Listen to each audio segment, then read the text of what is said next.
আমের আচার তো আমরা অনেকেই অনেকভাবে বানিয়ে থাকি, তবে এই আমের আচারটা একবার বানিয়ে দেখতে পারো, খেতেও দারুণ হয় আর সারা বছর কিন্তু এটা রেখে দিতে পারবে, একদমই নষ্ট হবে না।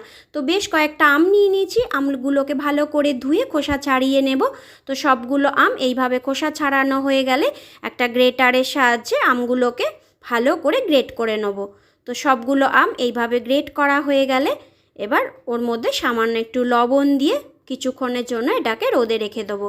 তবে রোদে না দিলেও চলবে, জাস্ট আমের যে রসটা সেইটা একটু টানার জন্য রোদে দেওয়া। তো রোদে দিয়ে রেখে এবার একটা ভাজা মশলা রেডি করে নেব, যেটা আমরা সবসময় আচারের মশলা বানিয়ে থাকি। তো শুকনো খোলায় ভালো করে মশলাটাকে একটু টেলে নিয়ে ঠান্ডা করে গুঁড়ো করে রেখে দেবো।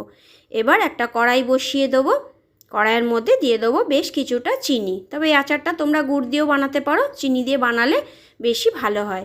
তারপর যখন একদম চিনিটা আঠা আঠা হয়ে আসবে, তখন যে গ্রেটারে গ্রেট করে রেখেছিলাম আমটাকে দিয়ে ভালো করে জল শুকিয়ে নিতে হবে। কালারের জন্য দিয়ে দিলাম একটু লঙ্কার গুঁড়ো আর ভাজা মশলা দিয়ে নাড়তে নাড়তে একদম এরম শুকিয়ে এলেই তৈরি হয়ে গেল দারুণ স্বাদের এই আচার। একবার বানিয়ে দেখতে পারো, সারা বছর রেখে খেতে পারবে।